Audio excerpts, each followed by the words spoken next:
Hi everyone. So I just wanted to talk a little bit about the test that I put together.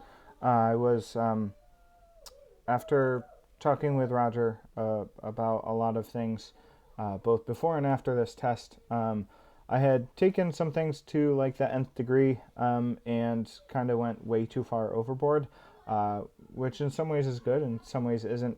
Um, I That's pretty typically my nature though, to just go um, until I can't go anymore, and then ask a question and get redirected, and then again go pretty far out.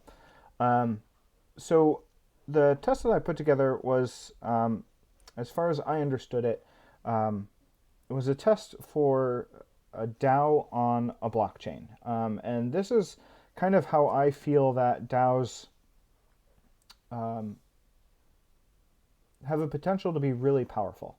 Uh, and a DAO, if you don't really know and understand, defined as a distributed autonomous organization. So everyone just kind of comes in, does their thing.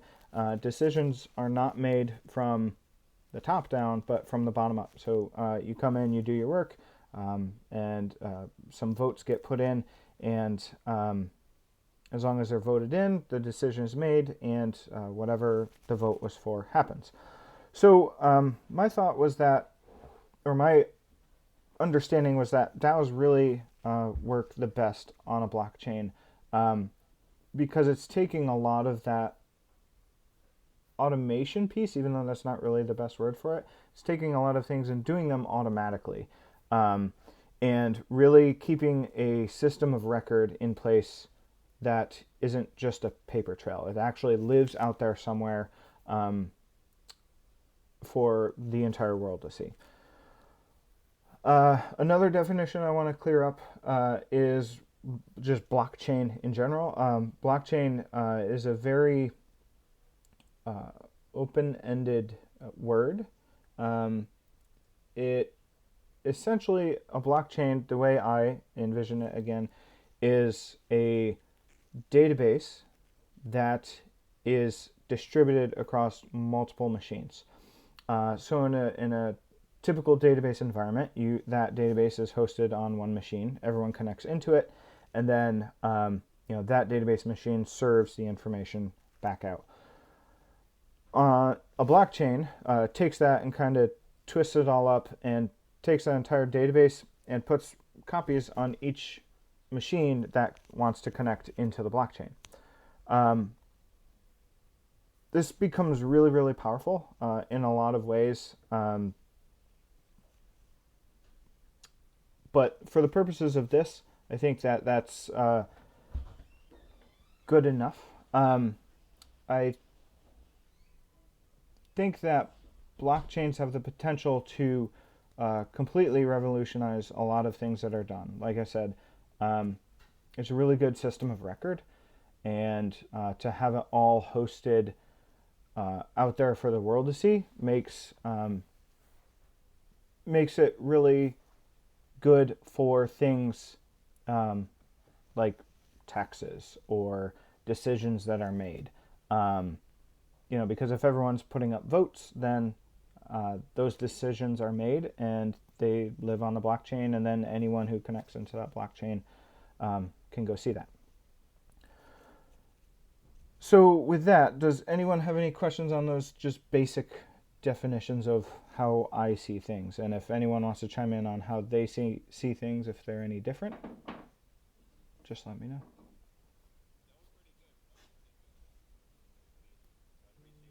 Yep.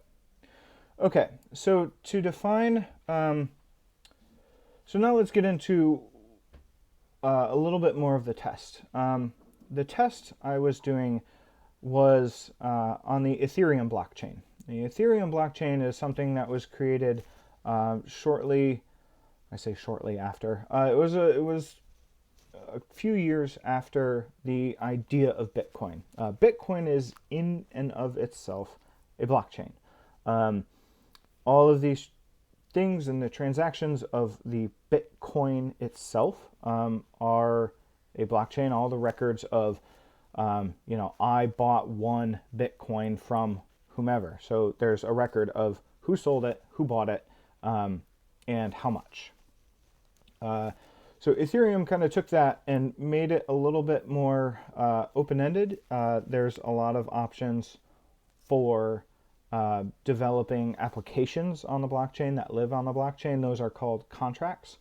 Contracts is really, it's a piece of code that runs and sits on the blockchain, and every time this contract is called, it is run and it does whatever it does. That can be anything from an NFT. Someone made an NFT, so that lives out on the blockchain, what the NFT was, any details about it, and then you can take that and say, okay, well, I bought this NFT for this amount of Ethereum. Ethereum, again, is kind of like Bitcoin, where it lives on the blockchain. This lives on the Ethereum blockchain. One of the things that Roger has been talking a lot about is the Chia blockchain. The Chia blockchain kind of takes that idea of any other blockchain. It takes the idea of the Ethereum blockchain in particular, although not exclusively. It takes that idea and kind of expands it even further. It is way more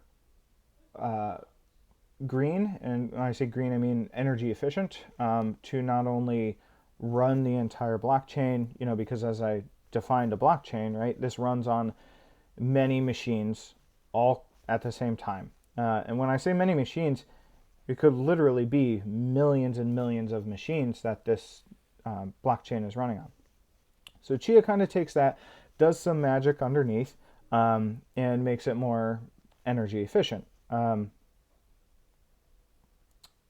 It also changes a little bit of some of the way things are handled, to number one, be more efficient, and to number two, be a little bit more secure, and number three, to expand the ability to run an actual corporation.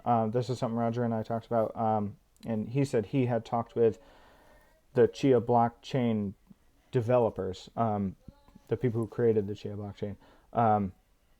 Something that they wanted to do was be able to make this so that you could run a multinational, billions of dollar company on Chia, and have all the system of records on Chia, on the blockchain. So the test that I put together, as I said, was on Ethereum, or is, I guess, technically still on Ethereum, and it will live there forever.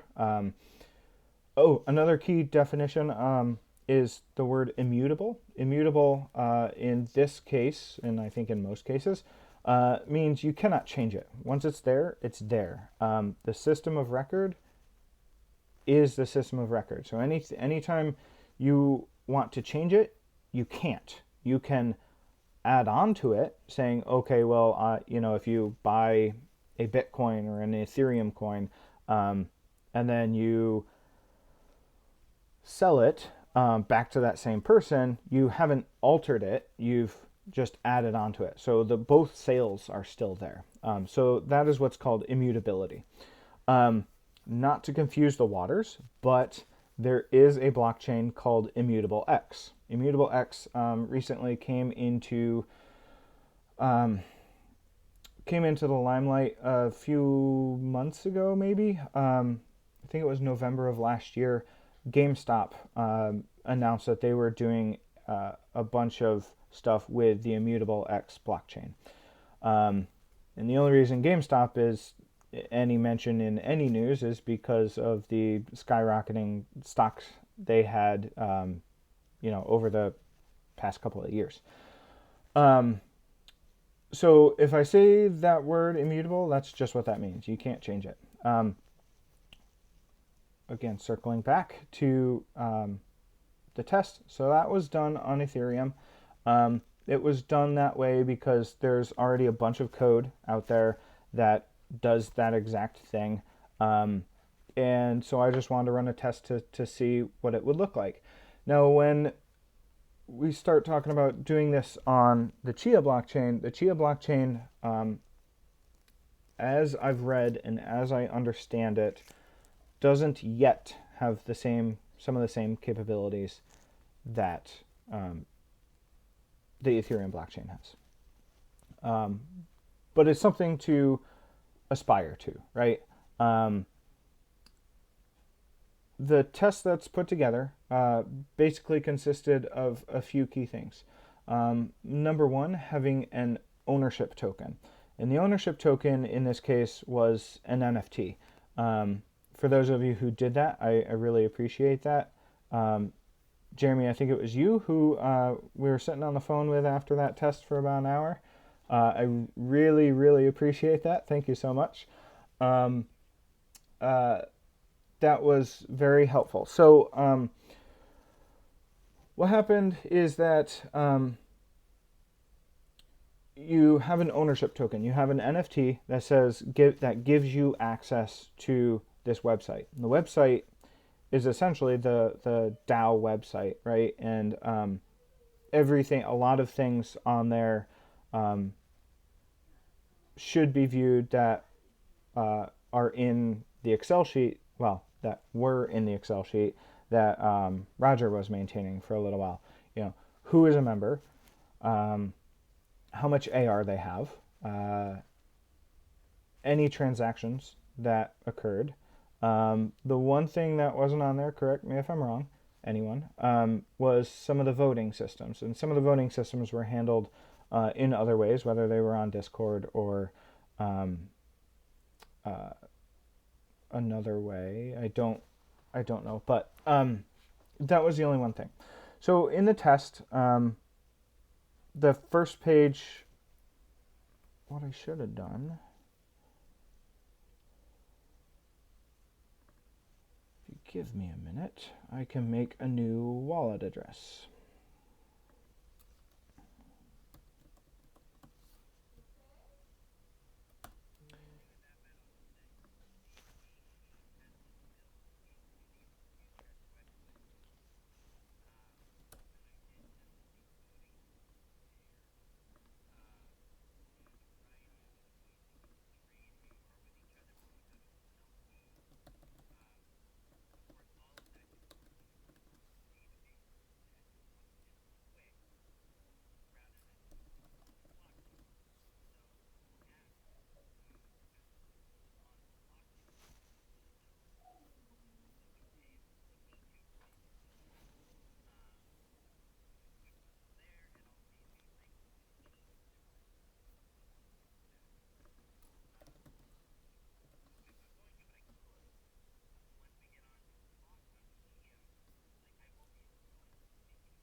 Yep, thank you.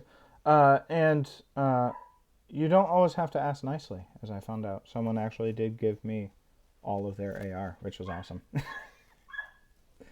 you've seen any of the memes I've posted to request their AR.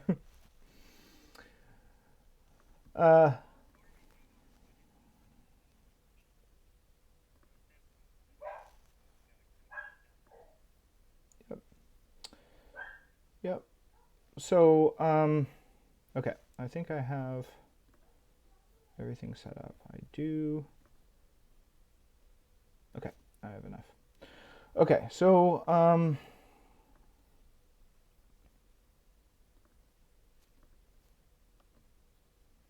okay, so the first thing that I talked about, I had laid out, I think, personally, pretty good instructions on exactly what to do. A few people were able to walk through it. So again, thank you for that.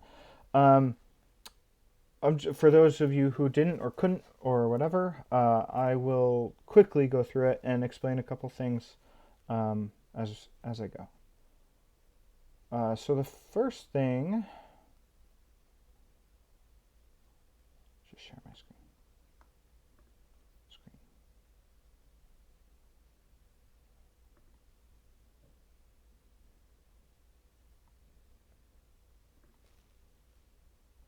Okay.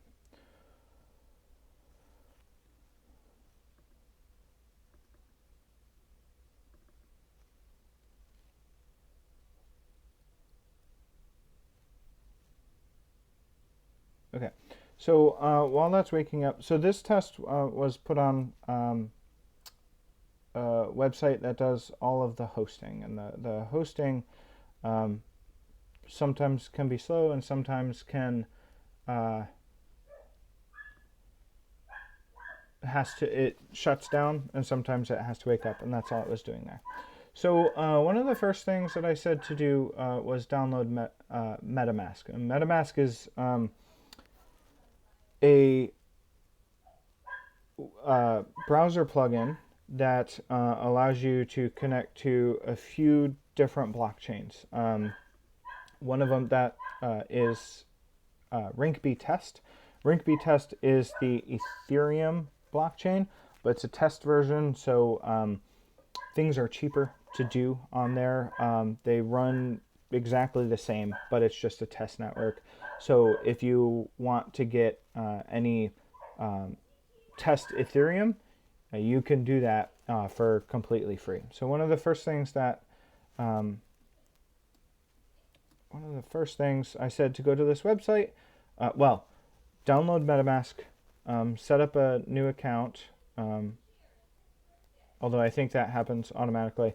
Set up a new account, make sure you switch to the test network, and then go to this website. You connect your wallet up here, which I've already just done.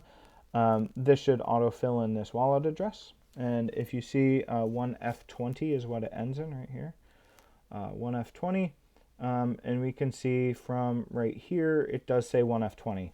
You may not be able to see it depending on how the screen's being shared and if it's big enough for you to see, but I promise you they are the same. You can check or uncheck this, it doesn't matter, we won't be using that, but this is test Ethereum. So this is actually requesting some test money into this wallet. And I've already done that. 0.1 should be enough to do what we need to do here now. Okay, so when I know the UI on this isn't great, but I'd say not great is better than horrible. So, I mean, it is what it is. So once you come to the website, you can mint your NFT. And the NFT, as I said, is your access token. This is what I envision. And I think Roger and anyone else, what we envision as, like, after you sign your paperwork, after you do all this thing, you get your 5,000 AR, or whatever we call it at the end. I am rooting for HOOVEs because it's hilarious, and it has to do with HOOVE. So you get your 5,000 AR, and you come to a website, whatever website that is, although Roger and I talked about that and actually purchased something not too long ago. And you mint your NFT, and again, the NFT is your access. It's proof that you are a Hoover, that you want to be a part of this exclusive club. As you can see, and as you know, if you know Roger personally, we love beards just because we have big beards. So if you don't, you need to get on that train and grow a beard. Otherwise, you won't be admitted again, except for the women. So on here, we mint the NFT. This is completely free. There is some gas fees associated with it. And just quickly, a gas fee is the fee that you pay in order to to the blockchain as a whole, so that the blockchain, each of the nodes, right? I said you can set this up on millions of computers. Each of the nodes will actually start to communicate with each other. This is just allowing that to happen because you're actually using energy to do that, right? You have all these thousands, millions of machines. So click confirm. It'll take a few minutes. I'm going to come over here. This is actually where the visual representation of the NFT is hosted. So I just made a new account, Beard DAO membership token. And I put in a sexy beard, obviously. It looks a lot like mine. I wish I could grow the mustache, but sadly it gets in the way. So as soon as this reloads, it does say I own one. I don't know if I'm connected to the right account, though.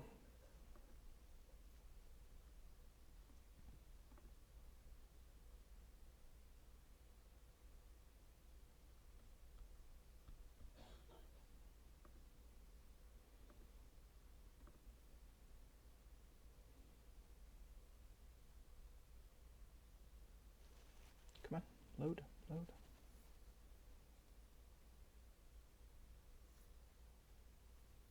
Well, either way. Actually, no, this is not loading.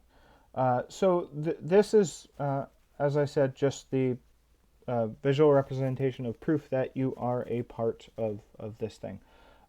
So here you can see I have, these are my 2 tests that I've done. Rogers is right here. There's another one. Just people that have put a name on their account. All of these other unnamed people. I think this B111 is Steven, because I was helping him with something else and I saw his wallet address. So I do believe that's him. So these are the people that have an ownership token. Now, one of the things that I noticed that is very strange, this person, whoever 9429 is, they have 3 of them. I don't know how that happened because you really should only get 1 once you click mint to NFT. Like, you should just get the 1 and then should let you in to this page. So this page, as I said, is like what was on the G sheet, the Excel sheet. This has a list of people, and on the left is the list of wallet addresses, which correlate to a person. Now, in my case, I have multiples, but nothing stopping anyone from having multiple wallets. But these are ultimately corresponding to a person. The token amount, those are the number of beards. Beards in this case are just our AR.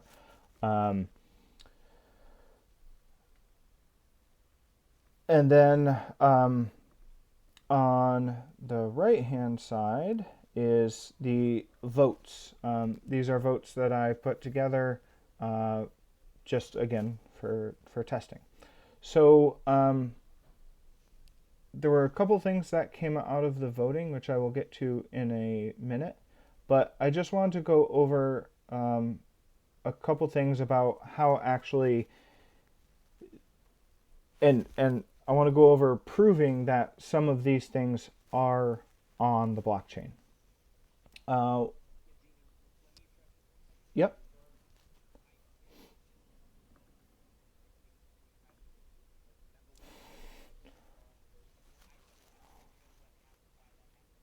Yep.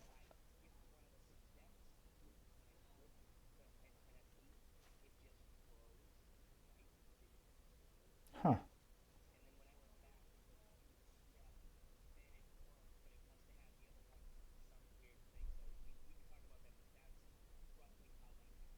Yeah. That's strange. I even hearing it, I'm not quite sure how that happened. Yeah. Yep. Okay. Yeah, I don't think in the future, I don't think it should be a problem, and I don't think it would be. There are ways to like take it back away from people, but whatever. Um, Not my AR. Get it from someone who's not using it. No, that's okay. So, as I said, prove to you that some of these things are on a blockchain.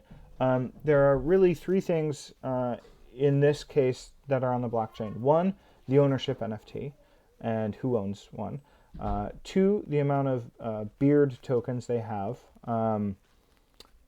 Just the, AR in our case. And then three, the voting system. And all three of those are on the blockchain, and all three of those live right here. So the first one, this website is called Etherscan. This plugs into the blockchain and shows it in this style. So if we come to the very bottom here, we have the a couple things right here.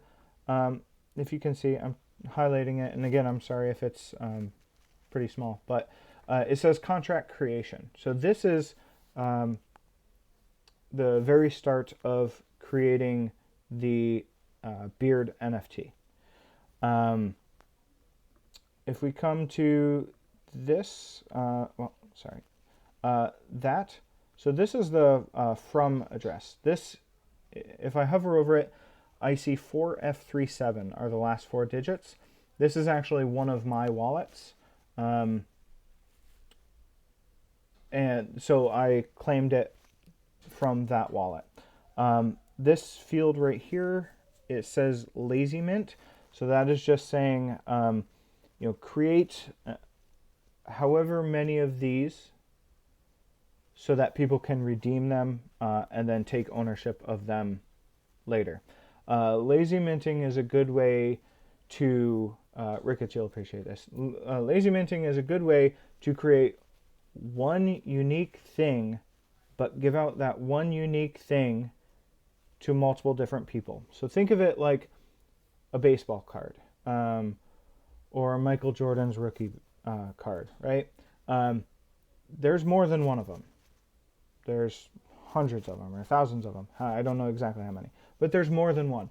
But they're all exactly the same, but multiple people can have them. So that's all this is equivalent to, is there's one thing, and in this case, it's this.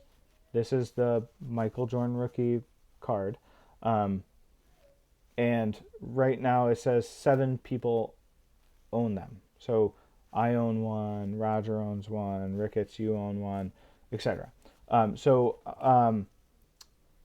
In the contract, and I didn't pull that up, so I didn't anticipate going that far into it. But in the contract, I essentially said make only up to 5,000 of these things. So I can have up to 5,000 people come to this website, connect their wallet, and mint that NFT, and then come in here and be part of this fake DAO that I created. If we move up a little bit, this again is my wallet address, and it says claim. So I've actually claimed that NFT. And there's a whole bunch of claims. Those claims are from you guys and me clicking that mint NFT button. So this one ends in 5E6E. So whoever's wallet ends in 5E6E, 4 days, 20 hours ago, they went and clicked that mint NFT button. So this is proof that the proof of ownership, or the proof of belonging to the DAO, is all on the blockchain. The second thing, this one, the contract ending in E05C, these are the Beard coins, and you can see right here it says Beard DAO governance token Beard. So these are the Beard tokens, and if we come all the way down to here, this is the contract creation. Again, it's me saying, okay, I'm creating this many Beard tokens, and then I'm going to give them out however I feel necessary.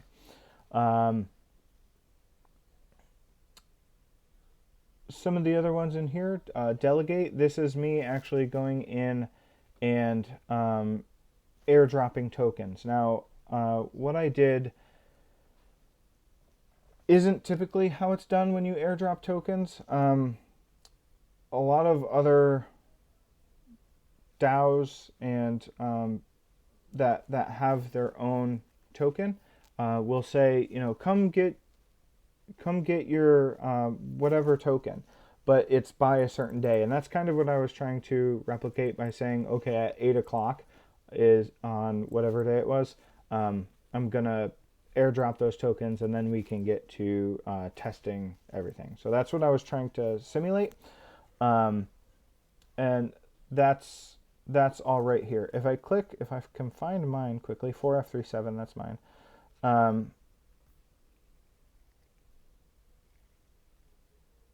I should be able to see.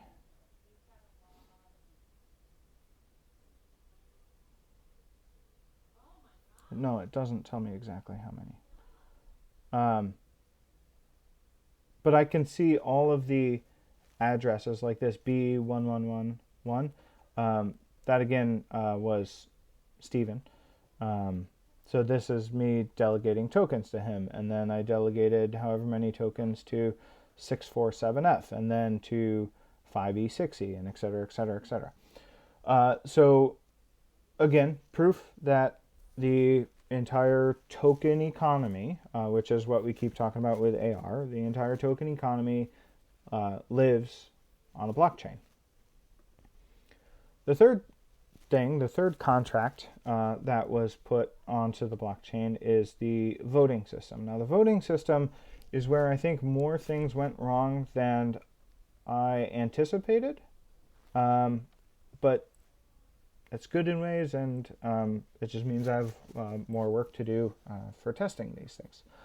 So, as I said earlier, the vote proposals are here on the right-hand side.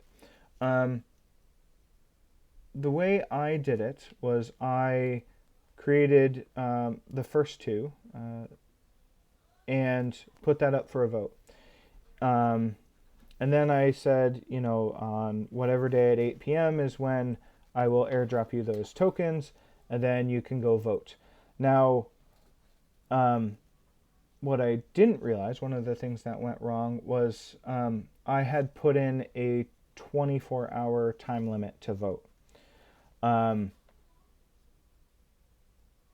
I had forgotten about it. So, Jeremy, when you and I were stepping through it, you put for or against, whatever, on these two, and then you clicked submit, and it looked like it went through. The button changed to, I think it said already voted or something like that. But what should happen is your Metamask should open up and have you approve or sign that vote. And that wasn't happening. And then, again, I realized that there was that 24-hour time limit. So what happened was I had put this whole test together, and then it was like 3 or 4 days later is when I said, okay, make sure you're in by 8 o'clock on whatever day it was. So, again, that was a big thing that I didn't realize I had done, number one. And number two, it's, as you can see, it's not removed from the site still. I don't know if I was actually anticipating it being removed automatically or what. Maybe I didn't understand how that whole module was working. But that's that. So what I did on that day with you, Jeremy, was I went and added the bottom two votes. I again did the same thing, 24 hours, just because most of the code was there. And so the third and fourth one showed up. Now, correct me if I'm wrong, Jeremy, but I think what we did was you had voted on the second and third vote because the first and second didn't matter anymore. Those votes were already closed. Essentially, these are the same questions, with a little bit different numbers in there, but the idea is still the same. So Jeremy was able to vote on these second two because they were still open when he tried to vote.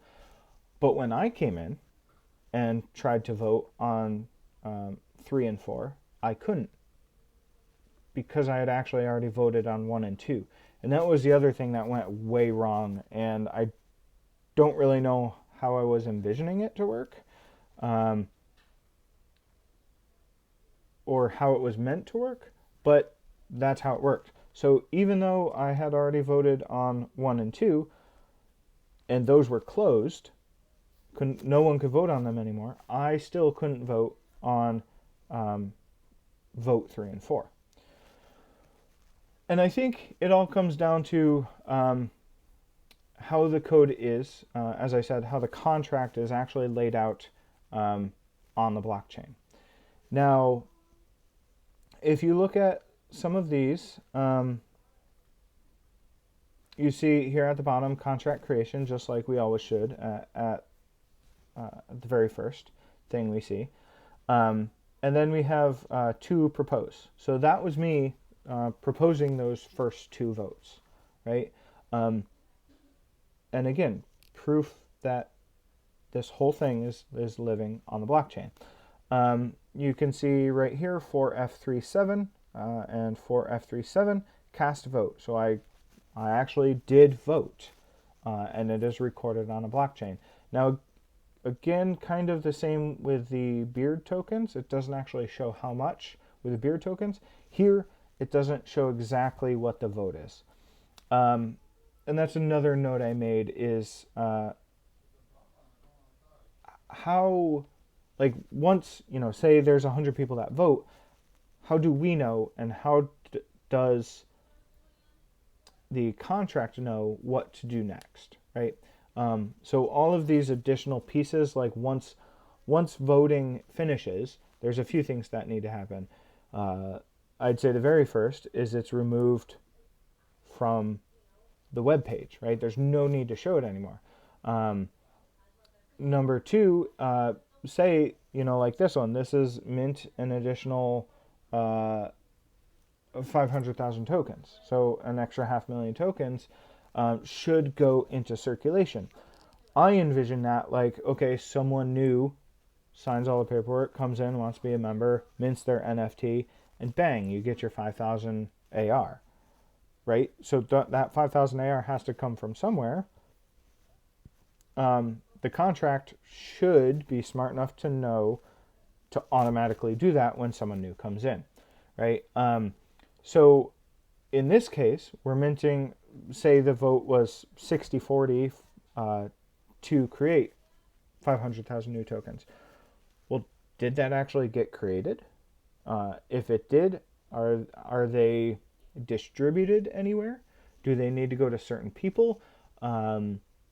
Does it just go into like the bank and be held until someone needs to be paid? A whole bunch of questions that need to get written into the contract, and maybe into more than one contract. But that all has to be somewhere in order for this all to be a little bit more automatic. It has to be written in somewhere so it knows what to do.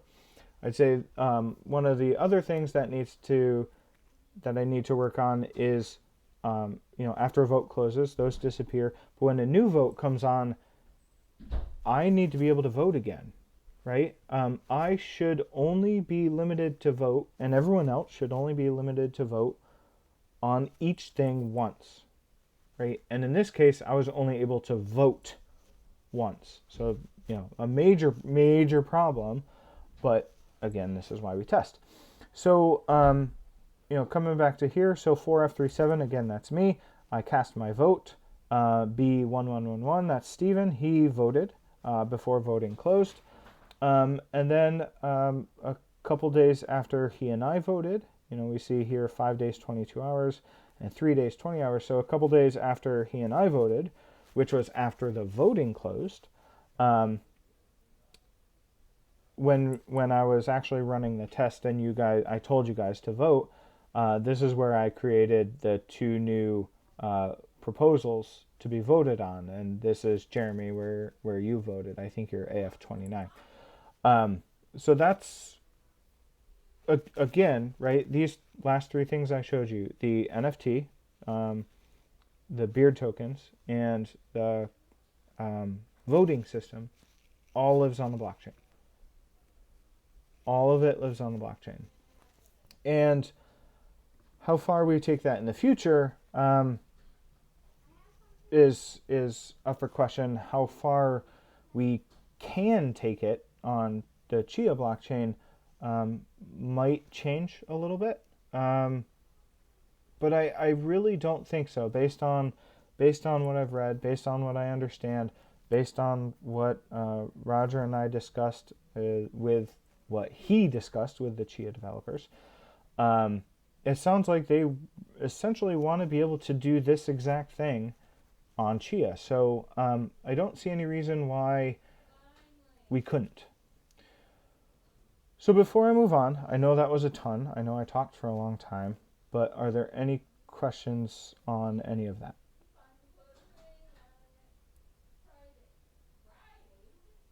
Nope. Okay. Silence is acquiescence. Okay, so with that, I saw someone unmuted. Did you want to say something?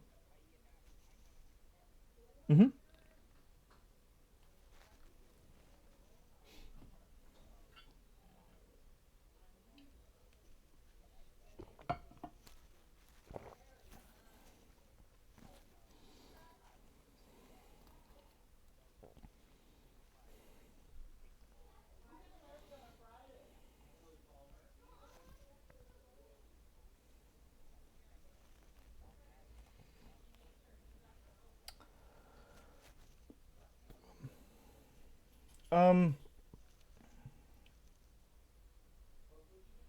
Okay, so um,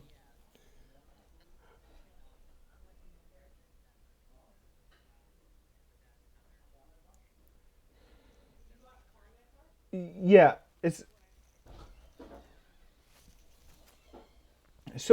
and I do want to clarify, right? Just because I'm the person who's doing this doesn't mean I'm running the show, right? Like as I defined a DAO at the very beginning, it's not a decision made from the top down. And I think even I fall prey to this often. I'm like, hey Roger, like, here's a question: should Roger really be answering that? In a true DAO, no, absolutely not. No one person should be answering that question about some of these things, like your questions. Roger should not be answering those. I should not be answering those. I think ultimately the way it should go down, especially in a DAO, preventing corporate takeover. Do more than 50% of the people want a corporate takeover? If so, then that's what happens. Any people who aren't happy with that can exit. And that's just the way I envision it. Because that's the way they should be run. And Roger, if you want to say anything in addition or to refute that or whatever, go ahead, but that's just how I feel. No words. Okay. Wait.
Yep. Yeah, and I think just another clarification, right, is that again, just because I'm building this doesn't mean I'm the person who's responsible for it. Yeah, yeah. I just have become the most knowledgeable person of it. And as Roger and I have discussed earlier, which is why I said at the beginning, um, I tend to run too far with things sometimes. I tend to just take off. Um, One of the first things Roger asked me to do was how uh, teach him how to write some contracts on Chia. Uh, I still haven't done that. I can do it. I'm in the process of doing more of it, but I still haven't taught him. But I've taken it so much farther than he originally anticipated that I think he's okay with already paying me, and I haven't showed him a damn thing.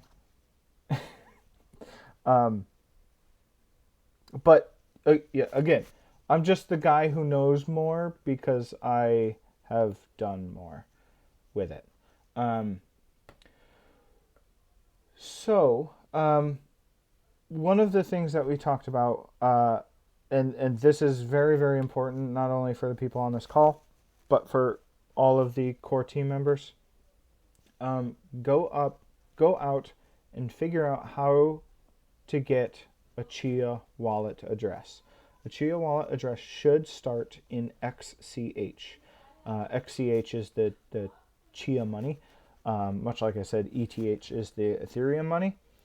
So go out and get a Chia wallet address. Um, I think one of the things that kind of the same thing with the that test was doing the proof of ownership NFT. Um, One of the things that we talked about that Roger's not willing to back down on, and I think it's a great idea, is that we want to do an ownership token. We want to do an ownership NFT. Uh,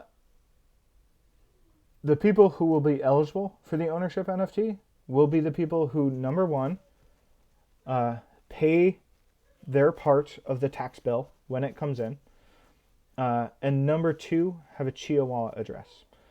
Uh, this is very important because if you don't have that, we can't prove that you're that you're part of the core team and part of the ownership. The other thought is that what we'd like to do is create a tax token every year. So the tax token, the tax NFT, is proof that you paid your taxes for that year. So, for example, the tax bill that's coming due in just a handful of weeks is the 2021 tax season. So there will be a 2021 tax season NFT. This will have some details on it that actually show how much taxes are due for this company. It will show the percentage based on however many owners there are. So let's just say, for the sake of argument, it's 1 of 10, right? You are 1 of 10, I am 1 of 10, Roger's 1 of 10. Everyone is 1 of 10.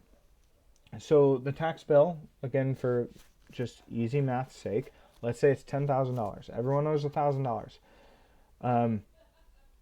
If you want to be a part of the ownership, you need your wallet so we can prove, so I can give you, Roger and I, can give you an NFT that says, yes, you've paid your tax bill, here's your NFT to prove it. The other thing that's kind of neat that Roger and I, as we were talking the other day about this, and I think he came up with it, is kind of like, what was the example you used? Help me, Raj. It wasn't. No, you're not going to help me? Thanks. Don't let me flounder. Um, uh, so it was a secondary market where, say, I have my.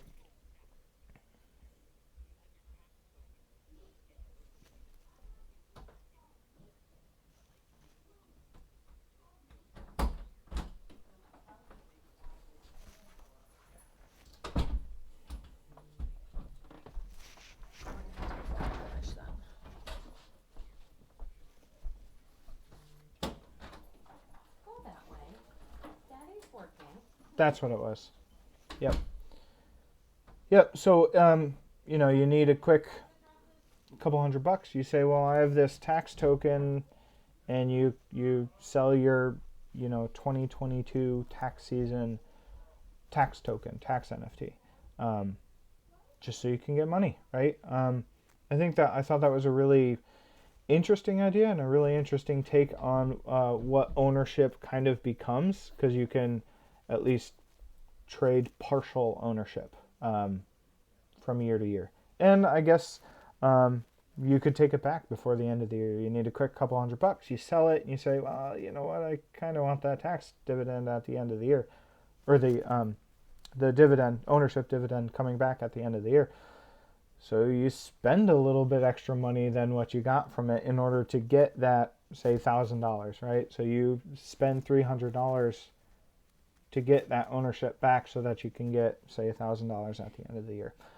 I thought that was an interesting take. It again puts a little bit of ownership flux into it. So, as I said, the two things: go get yourself a Chia wallet address so I can give you NFTs. If you don't do that, you might not get a dividend at the end of the year. So if you like money, I would do that. Now, there are a couple ways to do it. I'm still really trying to figure out the best way to generate NFTs on Chia. The standard for NFTs on Chia is not 100% finalized. It is on the testnet. Like I was saying earlier, the Rinkeby testnet is Ethereum's test version. The Chia testnet does have NFTs. There are actual NFTs on the testnet. As soon as that's released to the production version, I'm sure it'll be much the same. So I am in the process right now of creating those ownership tokens, ownership NFTs, in the 2021 tax season NFTs. Any questions on that? Roger just dropped off. He was going to be my hammer. I was going to say he and I agreed to this. Kind of going back on what I said earlier, no one person should make this decision. Well, for now, Roger has run the show, and this is what he said. So if you want to prove your ownership, you want to get a dividend, go do those things. And I can certainly help. So just reach out.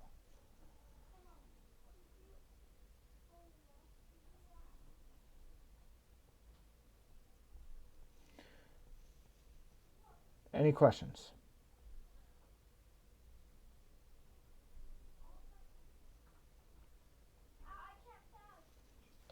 Mm-hmm.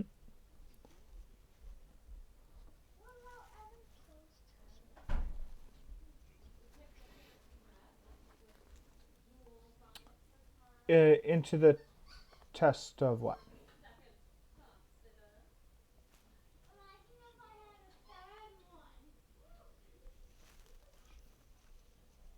Ah.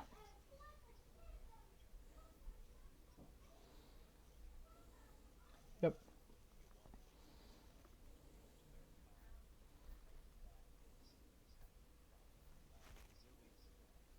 Yeah, so I will.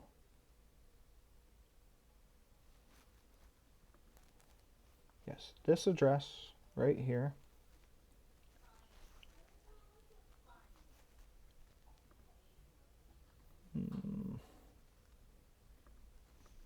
I hate that I can't add.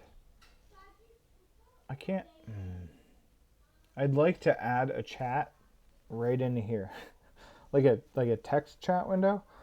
I will post it in the blockchain dev progress. So that website right there should take you to a page. No Facebook needed, no Twitter needed. As long as you have a Metamask wallet address, which it sounds like you already do. As long as you have that, and I can screen share. Let me just do that.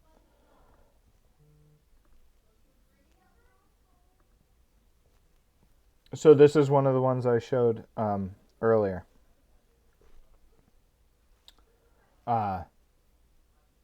You. Mm-hmm.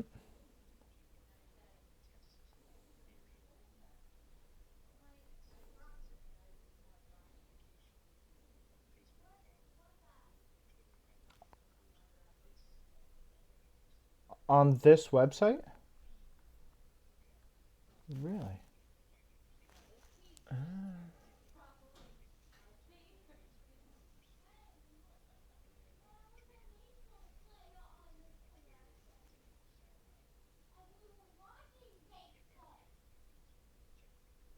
Okay. Oh, okay. I did see those. Yeah, that was my bad. Where, um, I I was doing the other thing too at the same time, and that's why I was trying to reach out, um, kind of separately. So that was my bad. Even up until right now, I didn't realize that that website uh, required Facebook or Twitter. Um, I thought that was just done automatically. I don't recall ever linking Facebook or Twitter to that. So my bad. I will try and find another way to get test ETH without any of that stuff. And when I do, I will post it in that blockchain dev progress channel. Okay. Yep. You're welcome. All right. Anything else? I do have to jump off, so I will not be staying for the meet and greet. Anything else?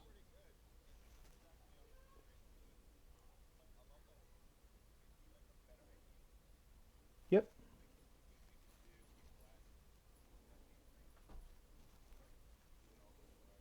Good. Yeah. Glad to hear.